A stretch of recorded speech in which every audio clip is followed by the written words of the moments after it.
Welcome to A Perfect Touch. I'm Jeanette. Foundations Revealed is an online membership community dedicated to skill development for all levels and in all areas and eras of fashion. Each year, Foundations Revealed hosts a competition to showcase the creations of members and non-members alike. I have taken the plunge and overcome the fears and nerves and participated in 5 of the competitions. The first was in 2010 for the Dual Period Project, where I created fashion from 1788 and then from 1879.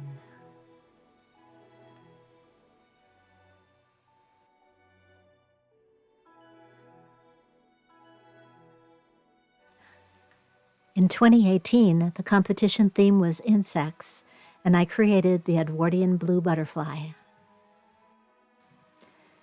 I was beyond thrilled to place second in my category that year and exhibited my entry at Costume College that summer. In 2019, the theme was architecture. I was inspired by the art of Frank Lloyd Wright and created a corset inspired by his art and time and displayed the corset on a vintage dress form. While I wasn't able to complete my entire plan design before the deadline, I submitted my entry with only the corset finished, and later that year, I added the fan lacing and remainder of my dream design. A Bodice Blue was my entry for the 2020 competition, with shift, stays, pocket hoops, garters, and cap for the 18th century. Well, that was a fun walk down memory lane. The very best part of entering the Foundations Revealed competition is just doing it, truly, committing, researching, planning, and then executing a dream project. Then that most nerve-wracking time for me, filling out the entry form and hitting the submit button. I get physically shaken right at that moment. I have tea. I sometimes cry thinking how silly I am for putting myself out there for the world to judge. But I make myself press that button, and then magically all the fears vanish. The Foundations Revealed team uploads my entry in its very best light. I scroll through all the entries, am in awe, inspired, and so very humbled to be part of so much creativity and courage. The competition is less competitive and more of a showcase, and if you have thought about entering, do it. You will be so very amazed with yourself and the stretch you accomplished, and I'm going to make it easy for you, and I've put a link in the description. The theme for 2021 is Once Upon a Time. And when the theme was announced in the spring after the 2020 competition was complete, I immediately knew my inspiration. The 1939 American fantasy film, The Wizard of Oz, was a childhood favorite of mine, and each year my family would gather around the television to watch the annual showing. It was truly magical. I still have a VHS tape and player and watch the movie each year, just as I did as a child. Many years later, I was gifted a 2-volume set of the Oz Chronicles by L. Frank Baum. The Wonderful Wizard of Oz was written by Baum in 1900 and is the first of 14 full-length books, all now in the public domain. If you haven't read the full series, give yourself a literary and fantasy treat and do it now. It is still magical. There is much more to the Land of Oz than the Emerald City. I created a Facebook group of friends who were thinking of creating their competition entries from the Oz series, and while we would each make our separate characters, we would be part of an overall group called There's No Place Like Home. It all seemed appropriate for the time when the world was in lockdown against the spread of the novel coronavirus. I had selected the Tin Woodsman as my hair went entirely silver after an accident many years ago, and I thought it would be a chance for me to wear my own creation with my real hair instead of a wig. I gathered my supplies and created a Pinterest board of inspiration. Then another member of the group, who had chosen the Wicked Witch, found herself lacking inspiration, and I offered to trade characters with her. It was now August, but since I hadn't started my sewing, I instead started research. Whoa, The witch has no clothes. Not really, I'm sure, as when Dorothy throws water on her, she melts into a, quote, brown, melted, shapeless mass, unquote. What the literature does say is only this. Now the Wicked Witch of the West had but one eye, yet that was as powerful as a telescope and could see everywhere. So as she sat in the door of her castle, she happened to look around and saw Dorothy lying asleep with her friends around her. They were a long distance off, but the Wicked Witch was angry to find them in her country, so she blew upon a silver whistle that hung around her neck. Well, that's a start. One eye and a whistle. There was in her cupboard a golden cap with a circle of diamonds and rubies running round it. This golden cap had a charm.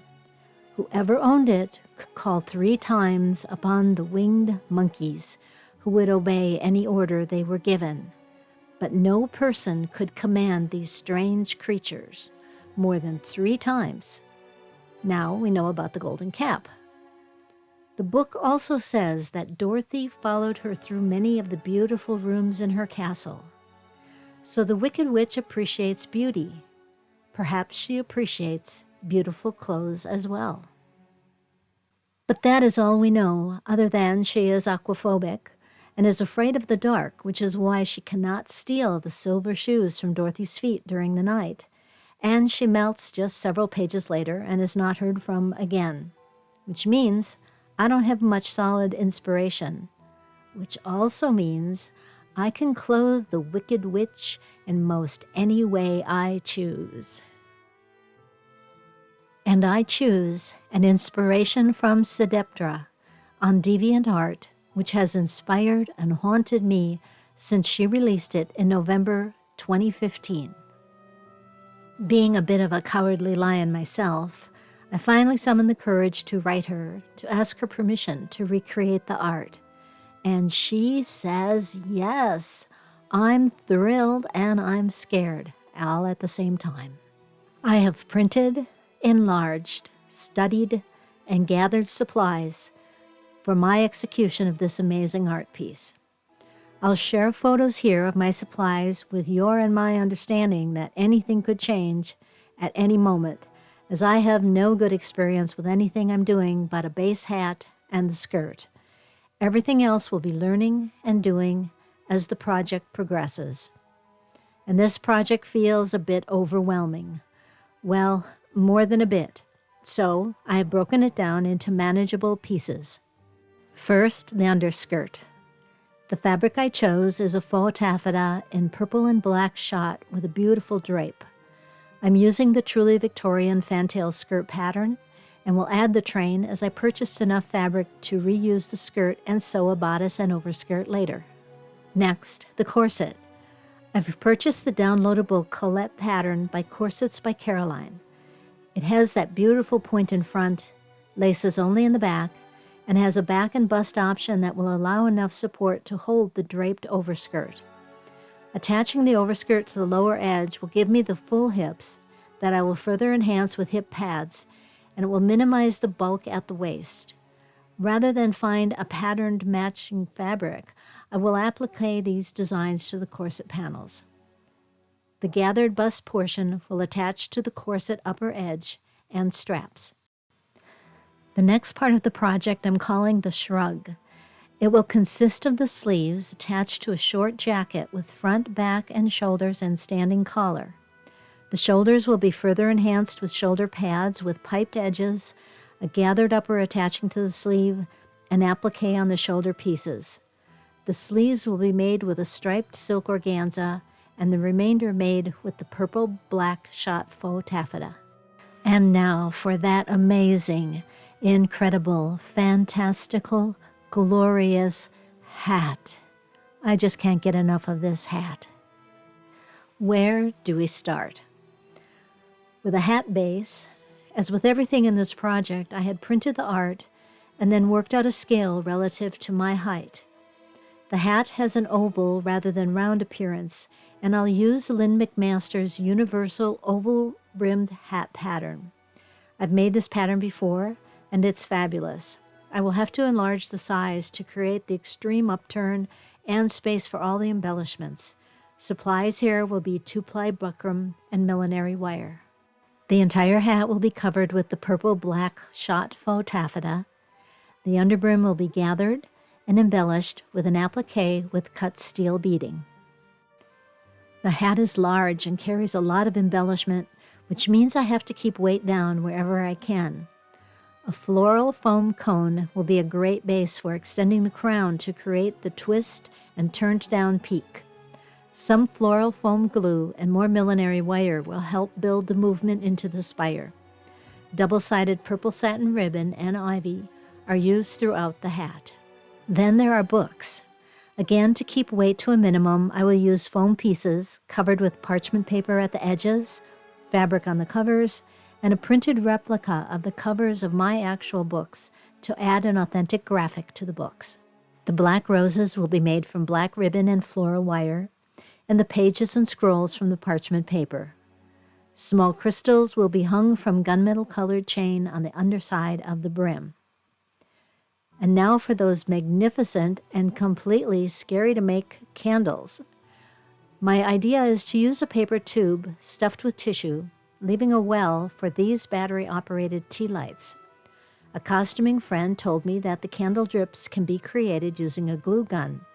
I didn't own a glue gun, but now I do, with a package of glue sticks and some cream-colored paint, and I'll do my best.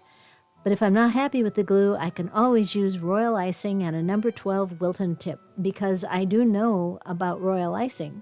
It will be an adventure.